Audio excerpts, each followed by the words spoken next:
महोदय, मैं अपने बोलने से पहले अपने दल के नेताओं को धन्यवाद देना चाहता हूं, आभार प्रकट करता हूं कि उन्होंने ये सामान्य चर्चा में, बजट के सामान्य चर्चा में मुझे बोलने का प्रथम अवसर दिया है। शहर से ही मैं गांव का किसान हूं, गांव में पैदा लिया, गांव में पला, गांव में बढ़ा। किसी तरह से राजनीति के धारा में चलते चलते यहाँ तक मैं पहुँच गया। लेकिन जब कभी मैं खड़ा होता हूँ तो मेरी नज़र वहीं रहती है। चौधरी चरण सिंह जब भारत के प्रधानमंत्री बने तब भी उन्होंने मुझे एक बार कहा था कि हुकुमचंद, भारत का प्रधानमंत्री हूँ, लेकिन दिन में एक बार मेरी नज़र अपने गांव में चली जाती है। वही कच्ची दीवार, फूस का छप्पर, वही कच्चा कुआं, वही गाय, वही भैंस, वही बकरी, वही ज्वार, वही बाजरा। तो जो जहाँ से पैदा लेके आता है, जिस संस्कार में पलता है, आप तो संस्कृत के भी विद्वान हैं अध्यक्ष जी, मनुष्य सब कुछ भूल जाएगा, लेकिन जिस संस्कार में पला है या बढ़ा है वो कभी भूल नहीं सकता है। तो मैं तो उसी संस्कार में पला हूँ, बढ़ा हूँ। मैंने गोबर देखा, मैंने बकरी की गिनती की, मैंने भैंस की गिनती की। अब संजोग से लोकसभा में आया हूँ तो वो आंकड़े की गिनती करनी पड़ती है। Fiscal deficit, revenue deficit. अब मेरे जैसा आदमी उसमें उलझ जाता है कि बकरी गिनूं कि भैंस गिनूं कि डिफिसिट गिनूं। यहाँ आके डेफिसिट गिनो, वहाँ बाद में गिनो। और हम तो केवल वही खोजते हैं। जैसे युद्ध के बाद, सीता माता के साथ युद्ध जीतने के बाद, लंका विजय के बाद, जब बानर भालू के बीच में मणि की माला वितरित की जा रही थी तो वो सब दाने को तोड़ तोड़ के बंदर देख रहे थे। सब हंस पड़े बड़े लोग कि आखिर बंदर बंदर तो है, ये माले क्यों तोड़ रहा है। पूछा कि तुम इस दाने को क्यों तोड़ रहे हो? तो कहा मैं इस हर दाने में सीताराम की मूर्ति देखना चाहता हूँ, और जिस दाने में सीताराम की मूर्ति नहीं हो मेरे लिए निरर्थक है। तो मैं तो बजट के हर पन्ना को पढ़ता हूँ तो देखता हूँ इसमें किसान कहाँ है, इसमें मजदूर कहाँ है, इसमें गांव कहाँ है, इसमें हमारे गाय भैंस के चारा दाना का कुछ है कि नहीं है, इसमें मेरे गांव की जो गरीब औरतें हैं जो खेत में काम करती हैं, पसीना बहाती हैं, मिट्टी पानी में सड़ती हैं, उनके शरीर से बदबू निकलता है। जीवन में कभी एक बार भी उनको लक्स और कौन रेक्सोना साबुन, कौन ये लिपस्टिक पाउडर, ये छूने का, देखने का अवसर नहीं मिलता है। क्या उसकी दुनिया को इन्होंने देखा था?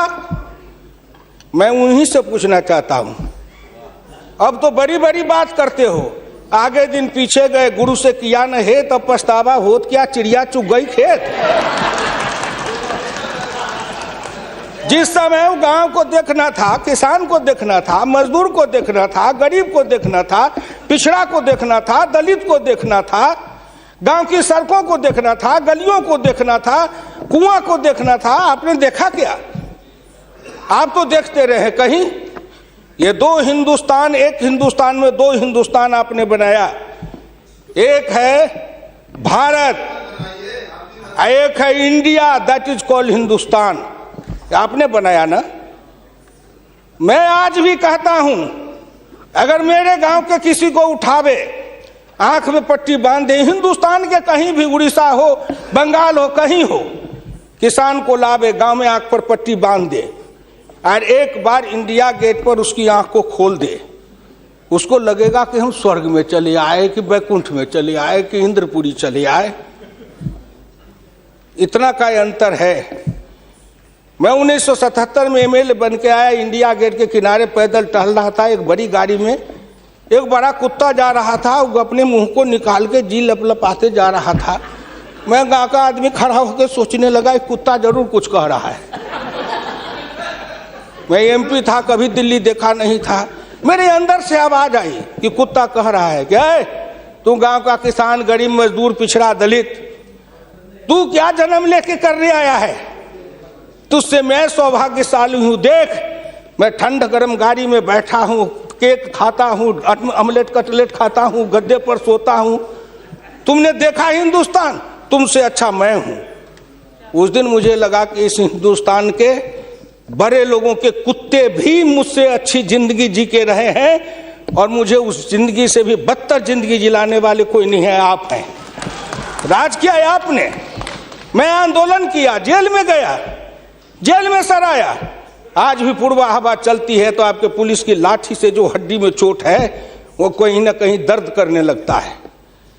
तब मुझे ऐसा एहसास होता है कि जिस राज में मुझे इतना कष्ट मिला था, अगर मेरा बस चले तो उस राज को सदा सर्वदा के लिए हिंदुस्तान से उखाड़ के गया जी में जाके पिंडदान कर दूं, जो फिर निकलने न पाए।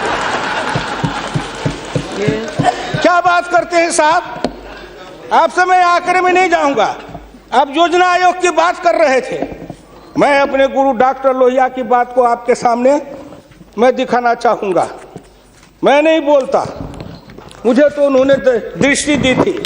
इसी लोकसभा में 6 सितंबर 1963 को एक बहस हुई थी, ख्याल रखिएगा, जिस बहस ने पंडित नेहरू को भी हिला दिया था। वो बहस थी 3 आना बनाम 15 आना का। लोहिया ने कहा था, मैंने 27 करोड़ हिंदुस्तान के लिए 3 आने रोज की आमदनी कही, प्रधानमंत्री ने 15 आने रोज की और योजना मंत्री ने 7.5 आने रोज की। अब प्रधानमंत्री और योजना मंत्री आपस में निपट लेंगे कि दोनों में कौन सही है। यही आंकड़े हैं योजना आयोग के। प्रधानमंत्री का 15 आना, योजना आयोग के मंत्री का है 7.5 आना। जिस योजना आयोग को यह भी नहीं पता 15 आना सही कि 7.5 आना सही, प्रधानमंत्री सही कि योजना मंत्री सही, उसी योजना आयोग को सर पर ढोते रहो। जो दर्शन करना चाहिए तो दर्पण माजत रहिए, दर्पण में लगा काई तो दरस कहां से पाई। क्या बात करते हैं साहब? इस हिंदुस्तान में अगर किसी का, मैं प्रधानमंत्री जी बैठे हैं, मैं भुक्तभोगी हूं, जिस रोग से मैं पीड़ित हूं, कहीं ना कहीं उस रोग से आप भी पीड़ित हैं। बीरप्पा मोइली जी, आप भी पिछड़े वर्ग से हैं, मैं भी पिछड़े वर्ग से हूं। का दुख जाने दुखिया की, का दुख जाने दुखिया माए, जाके पैर न फटे बीमारी, सोका जाने पीर पड़ाई। आपके मल्लिकार्जुन अर्जुन जी भी उसी दलित समाज से हैं। आपने सामाजिक पीड़ा को झेला नहीं है, भोगा नहीं है। इस हिंदुस्तान में अगर सबसे बड़ा कारण और सबसे बड़ी चीज अगर रही है सनातन काल से, तो वह हिंदुस्तान की जाति प्रथा। उस जाति प्रथा के कारण क्या क्या नहीं भोगा हमने, और क्या नहीं भोगते हैं। अभी अभी चुनाव हो रहा था, श्री नरेंद्र मोदी जी के लिए कोई कह रहा था, मेरे ऑफिस के आगे चाय की दुकान खुलवा देते हैं, फुटपाथ पर जाओ चाय की दुकान के लिए दुकान दे देते हैं। और कुछ कहने के लिए नहीं मिलता है लोगों को? नहीं मिलता है क्या? क्यों उपहास करते हो? मैं लोकसभा में हूं, अगर कोई कहे, शरद यादव गए थे चुनाव लड़ने के लिए अमेठी में, लोकदल से नारा लगा था, शरद यादव वापस जाओ, लाठी लेके भैंस चराओ। कर्पूरी ठाकुर जैसा नाई का बेटा गरीब, जिसके नेतृत्व में बिहार में इतना परिवर्तन किया, वो बिहार का मुख्यमंत्री बना, 27% आरक्षण दिया, हाई स्कूल तक फीस माफ किया, मिडिल स्कूल तक फीस माफ किया, 5 एकड़ से मलगुजारी माफ किया। और कर्पूरी ठाकुर के लिए नारा लगा था, कर्पूरी ठाकुर दिल्ली जाओ, छुड़ा लेके सैलून खोलो। क्या क्या नहीं सहा हूं, क्या क्या नहीं देखा हूं, इसलिए दिल के अंदर वो दर्द और पीड़ा है। क्या आखिर कहीं ना कहीं मुझे यह भी लगता है, क्या हिंदुस्तान के पिछड़े और दलित समाज के लोगों ने अपराध किया था कि उसमें जन्म लिया? किसी ने भगवान के यहां दरखास्त दिया था कि मुझको तेली बना दो, मुझको लोहार बना दो, मुझको कुर्मी बना दो, मुझको कहार बना दो, मुझको अहिर बना दो, मुझको कलवार बना दो? कोई दरखास्त देके तो नहीं आया। आज वित्त मंत्री जी को धन्यवाद दूंगा, प्रधानमंत्री को, कि उन्होंने बजट में कुछ ऐसी योजनाएं बनाई है जिससे हिंदुस्तान के जाति प्रथा के बंधन को ढीला करने का अवसर मिलेगा। जब उनकी आर्थिक चेतना बढ़ेगी, आर्थिक विकास होगा कब? जब गांव में पैसा जाएगा तब, गरीब के हाथ में रोजगार जाएगा तब, उनकी आर्थिक उन्नति होगी तब कहीं जाके उनके जीवन में विकास होगा। आपने सोचा कि गांव का विकास कैसे होगा? क्या प्रधानमंत्री ग्रामीण सिंचाई योजना कोई मामूली है? खर्च पर पाबंदी लगाते हुए डॉक्टर लोहिया ने इसी लोकसभा में बहस करते हुए पंडित नेहरू से कहा था, मैं कुछ नहीं चाहता, एक काम कर दो, सारे लोगों के, बड़े लोगों के खर्च पर सीमा लगा दो, आय पर, आमदनी पर नहीं, खर्च पर सीमा लगाओ, इससे अधिक खर्च नहीं करेगा, और उससे जो पैसा बने उसके एक सिंचाई योजना बनाओ और 20 साल का बॉन्ड बनाओ। मैं कुछ नहीं कहता, केवल हिंदुस्तान के हर खेत में पानी पहुंचा दो, हिंदुस्तान की तरक्की हो जाएगी। डॉक्टर लोहिया इसी सदन में कहे थे। वो तो अग्रवाल थे, बनिया थे, उनको क्या जरूरी थी इस बात को बोलने का? लेकिन मैं कहता हूं कि हिंदुस्तान के गरीब, निर्धन, निर्बल और पिछड़ों का इस युग में अगर एकमात्र राजनीतिक मसीहा पैदा कोई लिया तो डॉक्टर राम मनोहर लोहिया थे, जिन्होंने जगाया, नेतृत्व को पैदा किया गांव के गली से। इसलिए मैं आपसे विनम्र प्रार्थना करना चाहता हूं कि अगर प्रधानमंत्री ग्रामीण सिंचाई योजना से हर खेत को पानी, हर हाथ को काम, दीनदयाल उपाध्याय जी ने कहा, डॉक्टर लोहिया ने कहा, 1 बीघा खेत और 1 गाय, अपनी खेती अपनी राय। हम तो ये लड़ते आ रहे हैं और आज वो सपना साकार हो रहा है। इसलिए मैं आपसे विनम्र प्रार्थना करना चाहूंगा कि सवाल है दृष्टि का, दिशा का और संकल्प का। आपकी दृष्टि कुछ और थी, अब दृष्टि बदली है। हिंदुस्तान के गांव के गरीब, पिछड़े दलितों ने मिलकर कन्याकुमारी से कश्मीर तक, कामरूप से द्वारका धाम तक, इस आसान मान के साथ आपके शब्दों में, जिनको आप अपने ऑफिस के आगे चाय की दुकान खुलवा रहे थे, वो चाय की बेचने वाला, रेल के फुटपाथ पर पानी पिलाने वाला गरीब निर्धन, जिनकी मां मजदूरनी का काम करती थी, ऐसे के बेटा को भारत के प्रधानमंत्री की कुर्सी पर बैठाया कि नरेंद्र मोदी आएगा, भारत का प्रधानमंत्री बन जाएगा, गांव गरीब किसान मजदूर के भाग्य चमक जाएगा। उन्होंने इसलिए सपना को देखा है। प्लीज वो हो जाएगा क्या? ये 9 महीना में हो जाएगा। आप नेता बोलते थे, मैं सुन रहा था, मुलायम सिंह आदरणीय बोल रहे थे, मेरे साथी हैं, बरसों तक समाजवादी आंदोलन में लड़े, कि 9 महीना में तो बच्चा पैदा हो जाता है। मैंने कहा कितनी वैज्ञानिक बात कर रहे हैं, ये तो वैज्ञानिकता है, प्रकृति का नियम है, 9 महीना में बच्चा पैदा होता है। लेकिन जो बच्चा पैदा होता है, क्या वो बच्चा 9 महीना में फिर बच्चा पैदा कर देगा क्या?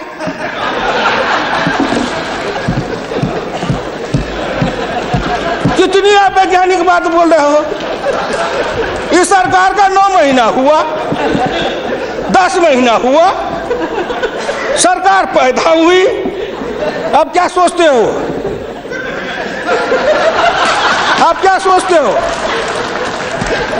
इसलिए आपसे मेरी विनम्र प्रार्थना है कि संभलो, अभी भी आप संभलिए, प्लीज अभी आप संभालिए।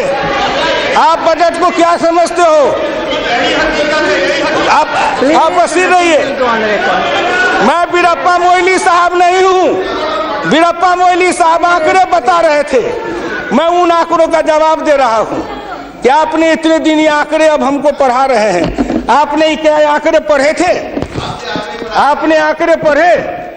1951 में किसान थे 71.9%, 211 आपका राज, घट के हो गए 45.10 पॉइंट, 26.08 पॉइंट किसान गायब हो गए। कहाँ गायब हो गए? कहीं नहीं गायब हुए। खेतिहर मजदूर थे 28.1 पॉइंट, और वो घट करके हो गए 17.5, वो बढ़ गए 26.08। अध्यक्ष महोदय, जितना किसान गमा उतना खेतिहर मजदूर बनाया। ये आंकड़े नहीं है क्या? ये सच है कि नहीं? तो आप बजट बनाते रहो। बड़े बड़े अर्थशास्त्री आए, एक विद्वान आए अर्थशास्त्र के, कहां से? वो हार्वर्ड वाले। हमको कहा है हार्वर्ड, हमने कहा इस देश को कर देगा हार्वर्ड। ये हर्बट वाला हर्बर करेगा। हिंदुस्तानी अर्थशास्त्री चाहिए अरुण जेटली के जैसे। और ये कहां गए बोलिए? अगर ये चौधरी चरण सिंह हिंदुस्तान के जितने कृषि ग्रामीण अर्थशास्त्री हुए, जेसी कुमारप्पा से लेकर चौधरी चरण सिंह तक, सबने एक ही बात कहा, खेती पर से जो जो भार घटेगा त्यों तो गांव की उन्नति होगी, किसान खुशहाल होगा। खेती पर से भार को कम करो। आपने कम किया, लेकिन हमको बनाया क्या? ऑफिसर बनाते, नौकरी देते, उद्योग लगाते, हाथ में काम देते, साइकिल देते, मोटरसाइकिल पर चढ़वाते, तब न समझते। हम किसान थे, हमको मजदूर बना दिया, झुग्गी झोपड़ी में डाल दिया, गंदी जिंदगी, कीड़ा की जिंदगी जीने के लिए हमको रख दिया। जो गांव में बसने वाले थे वो 82.7 थे और घट के हो गए 68.08। 14% गांव के लोग गायब हो गए। कहां गायब हो गए? गायब होके कहां गए? आपके यहाँ दिल्ली में फुटपाथ पर सोते हैं, पेड़ के नीचे सोते हैं, पेड़ के नीचे जन्मते हैं, बलते हैं, बढ़ते हैं, पेड़ के नीचे शादी करते हैं, हनीमून मनाते हैं, वहीं फिर बच्चा पैदा करते हैं, फिर पेड़ के नीचे ही अपना परिवार बसाते हैं। हमारे बच्चे को लाया, हाथ में रिक्शा थमाया, ठेला थमाया, फुटपाथ पर काम करवाया, गरीबी से मजदूर किया, कुत्ते के जैसे जिंदगी जीने के हमको मजबूर कर दिया। और ऊपर से आप बताते हैं कि हम अब तुम्हारे लिए क्या दे दिया? फूड सिक्योरिटी दे दिया। फूड सिक्योरिटी, दाना उपजावे, धान उपजावे हम, गेहूं उपजावे हम, अनाज उपजावे हम, मेहनत करे हम, हमको बस समझते हैं आप भिखमंगा। फूड सिक्योरिटी, हर आदमी पर 1 किलो चावल और 3 किलो गेहूं देंगे। आप बड़े बड़े बड़े बजट वाले अर्थशास्त्री वाले हैं, महीना में 1 किलो चावल खा के रहो, एक आदमी 3 किलो गेहूं खा के रहो। ये गरीबी का उपहास है, हमारी निर्धनता और गरीबी का उपहास है। आओ आओ, 1 किलो चावल देते हैं, 1 महीना में खाओ। महीना में 26 रुपया, जिसकी रोज की आमदनी आप कहते हो गरीबी रेखा के नीचे है, और चावल गेहूं बांटेंगे 70% को। क्या आंकड़ा है आपका? यही बजट बनाते थे ना, मैं उसी को कहता हूं, यही आपका आंकड़ा। गरीबी, चावल गेहूं खाए 70-80%, हमको कहो गरीबी की रेखा के नीचे है 26%। कबीरा बाँचे आखिन लेखा, पंडित बाँचे पोथिन लेखा। हम तो आंख से जो देखते हैं वो बोल रहे हैं। आपने क्या किया? हम कम किए, कहते हैं किसान किसान किसान किसान विरोधी है। हिंदुस्तान में 90-91 में 185.2 मिलियन हेक्टेयर खेती की जमीन थी, और आपके राज में 2011-12 में 182 मिलियन हेक्टेयर हो गई। ये जमीन कहाँ गई? हम खा गए? हमारे गांव के लोग खा गए? कौन खा गए? जो खाए हो। लेकिन मैं इतना जानता हूं कि आप हमारी जमीन खा गए। और दूसरे तरफ जो गैर कृषि योग्य भूमि थी 90-91 में 21.22 मिलियन हेक्टेयर, 11-12 में हो गए 26.29 हेक्टेयर। गैर कृषि योग्य भूमि बढ़ी है, कृषि योग्य भूमि का ह्रास हुआ। उल्टे बात कहीं पर निगाहें, कहीं पर निशाना। न कुछ मिले तो कुछ कहिए, न कुछ मिले तो विरोधी में गए तो कुछ न कुछ तो कहना है ना, नहीं तो दुनिया कैसे देखेगी कि विरोधी का काम कर रहे हैं। इसलिए आपसे मेरी विनम्र प्रार्थना है, अगर विरोधी का काम भी करना है तो आप अपने नेताओं को कहिए कि कुछ दिन हमारे पास आए, 6 महीना ट्रेनिंग दे देंगे कि हम विरोधी थे तो क्या करते थे। अरे नाटक भी करिए तो किसी डायरेक्टर से सीख तो लीजिए। जो गरीबी का डायरेक्टर है उससे सीखे नहीं, गरीबी का नाटक खेल रहे हैं।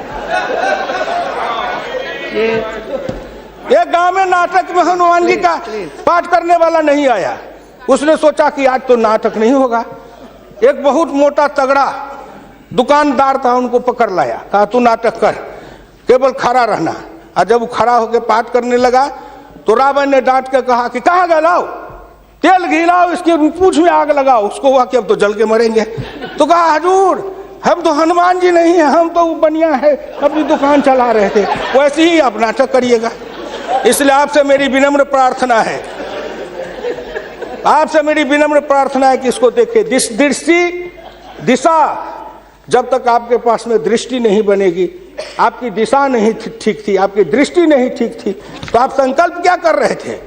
चलता है सब, आप कहे कि हम भी चले, आपका बजट चला, आपकी अर्थनीति चली, आर्थिक विषमता, सामाजिक विषमता, राजनीतिक विषमता, प्रशासनिक विषमता। क्या मैं पूछता हूं कि आपके किसी बजट से इन विषमताओं को अंत करने के लिए कोई काम किया? नहीं किया। इसलिए हमारे गुरु डॉक्टर लोहिया कहते थे कि हिंदुस्तान में जब तक जाति प्रथा है और जब तक इस जाति प्रथा का रोग रहेगा, तब तक हिंदुस्तान का कल्याण नहीं होगा। भ्रष्टाचार के पीछे भी जाति प्रथा है। कोई माननीय प्रधानमंत्री बैठे हैं हिंदुस्तान के अंदर, किसी को अगर चाहेंगे कुछ कर दे प्रधानमंत्री रहते हुए, क्या है जो कर देंगे? जिस जात का सरकारी नौकर होता है, मैं भी इतने दिन तक 54 वर्ष रह के देखा, मंत्री रह के देखा, जिस जात का सरकारी नौकर, उसके ऊपर कलम उठाइए तो उसके जात का न जाने कहां से कहां सभी जगह से लोग आ जाते हैं उसको बचाने के लिए। जात पर हमला, अगर किसी बेईमान पर हमला है तो जात पर हमला, किसी भ्रष्टाचारी पर हमला है तो माना जाता है जात पर हमला है। इस जात को तोड़ने के लिए सबसे बड़ा कदम उठाना पड़ेगा। मैं वित्त मंत्री जी को धन्यवाद देता हूं, प्रधानमंत्री जी को, कि कुछ योजनाएं ऐसी आई हैं, लेकिन मैं एक प्रार्थना करूंगा। हमको कहते हैं कि आरक्षण की बात मैं कहता हूं शुरू दिन से, सदन सहमत हो और आप भी सहमत हो तो प्रधानमंत्री जी से कहूं कि तुरंत लागू करिए। लेकिन इसमें सहमति का सवाल है, राष्ट्रीय सहमति, सदन की सहमति, आपकी सहमति। सब आरक्षण मेरा खत्म कर दीजिए, लेकिन एक कर दीजिए, सरकारी नौकरी और सरकारी सेवा, इन दोनों के लिए अंतर जातीय विवाह को अनिवार्य करिए। न रहेगी जाति, न रहेगा बांस, न बजेगी बांसुरी। जातियां टूटेगी, अंतर जातीयता के कारण हिंदुस्तान में एक जाति बनेगी, वह जाति बनेगी भारतीय, वह जाति बनेगी मानव जाति। इन जातियों के रेखा को तोड़िए। इसके लिए अगर कर सकते हैं तो आप सहमत है तो बोलिए। आप कहते हैं गरीब और अमीर मिटा देंगे, लेकिन न्यूनतम और अधिकतम की रेखा तय कर दे, यह सरकार करना चाहे, नरेंद्र मोदी जी चुटकी में कर देंगे, क्योंकि इनका क्या बिगड़ेगा? इनका कुछ नहीं बिगड़ेगा। नरेंद्र मोदी जी अगर न्यूनतम और अधिकतम की रेखा तय करेंगे तो इनका कुछ जाएगा, न परिवार का जाएगा, न बाल बच्चे का जाएगा, किसी का कुछ नहीं बिगड़ने वाला है।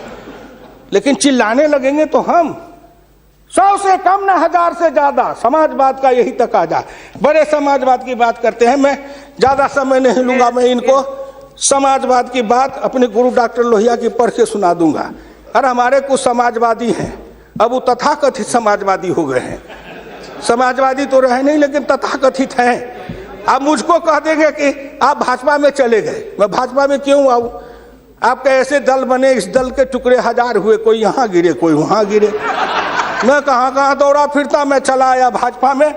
मैं भारतीय जनता पार्टी के नेताओं को धन्यवाद देना चाहता हूं कि हुकुमदेव नारायण 3 बरस से ज्यादा किसी पार्टी को दुरुस्त नहीं रहने देता था। आज 20 बरस से भारतीय जनता पार्टी में अटल अटल खड़ा हूं। इस पार्टी में जब तक कोई ताकत नहीं है, अडवाणी जी में, अटल जी में, नरेंद्र मोदी जी में, इन सब लोगों में जब कोई गुण नहीं है, तो मेरे जैसे उदंड आदमी को 20 वर्ष तक अपने पिंजरे में रख लिया, कोई साधारण योग्यता है? इस बात को समझो।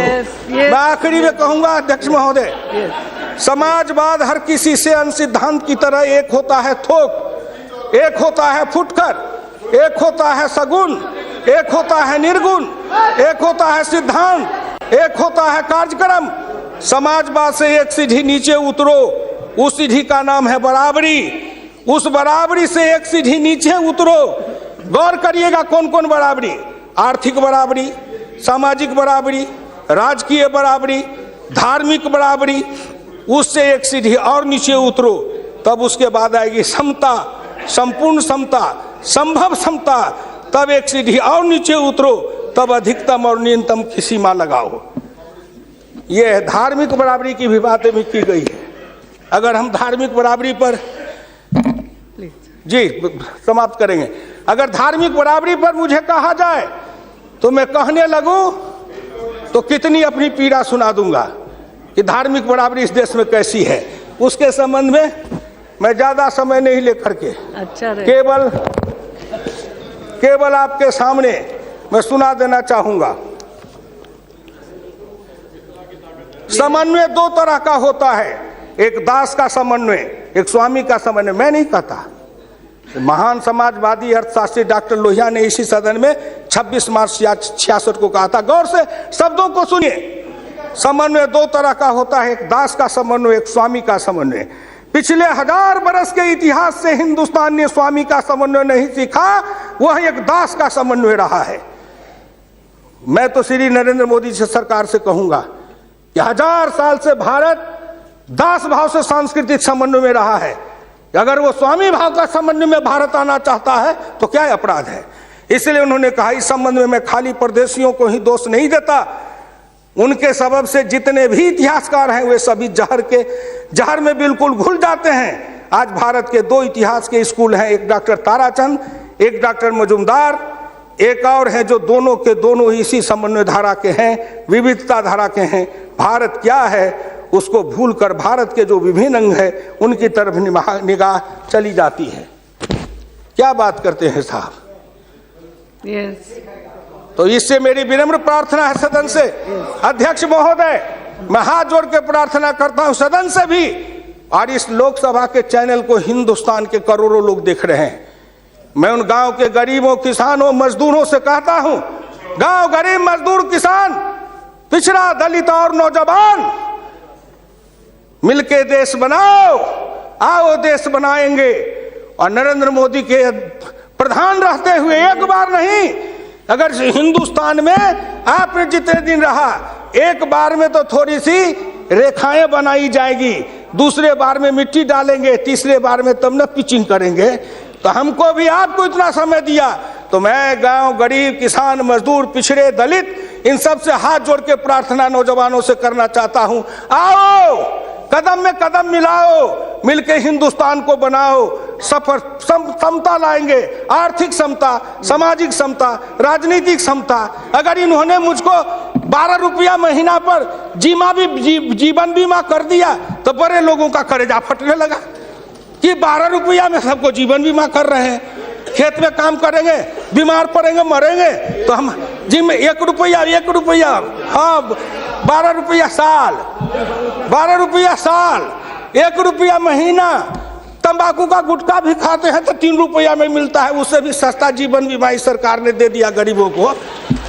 करेजा तो इसलिए फट रहा है, करेजा में दर्द इसलिए है, इन्होंने जो और योजनाएं चलाई, गाय के पशुपालन के लिए, गाय के उत्थान के लिए योजना, इत्यादि इत्यादि कई योजनाएं हैं, क्या गिनाऊं। हरि अनंत हरि कथन अनंत, मुद्रा बैंक बनाए, उसमें छोटे इकाई वाले को कर्जा देंगे, छोटी इकाई, वो छोटी इकाई का जो गांव वाला कर्जा खाएगा उसको किसको देंगे ये। इसलिए आपसे मेरी विनम्र प्रार्थना है कि 1 सेकंड में, 1 मिनट में इस बात को कह के खत्म करूंगा। राष्ट्रीय नमूना सर्वे के मुताबिक देश में 5.70 करोड़ उद्यमी हैं, इनमें 11 लाख करोड़ रुपए की पूंजी लगी हुई है, इनसे 12 करोड़ लोगों को रोजगार मिल रहा है।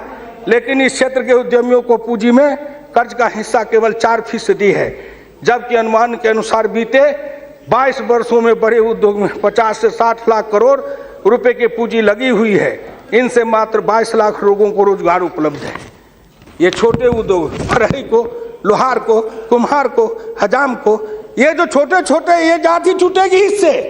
जाति आधारित हिंदुस्तान में पेशा है और पेशा के आधार पर जाति बनाया गया। अब इन रोजगार के जरिए उनके हाथ को काम देंगे, उन छोटे उद्यमियों को रोजगार देंगे। इनके कलेजा में दर्द हो रहा है कि नरेंद्र मोदी आया है, मुद्रा बैंक बनाएगा, गांव के गरीबों के हाथ में रोजगार जाएगा। ये गरीब बनेंगे पहलवान, गरीब बनेंगे विद्वान, गरीब बनेंगे बुद्धिमान, गरीब के हाथ में दम ताकत आएगी तो आपके आगे शर्म गच्छामी नहीं होंगे, न फूड सिक्योरिटी खाएंगे, न मनरेगा खाएंगे। हम अपने पसीना और पुरुषार्थ से, अपनी कमाई से इस देश को बनाएंगे। हम आपके भिखमंगा बन के जिए हैं, अब हम स्वाभिमान के साथ जिंदा रहना चाहते हैं। इसलिए मैं भारत के प्रधानमंत्री और वित्त मंत्री को धन्यवाद देता हूं। बहुत बहुत धन्यवाद।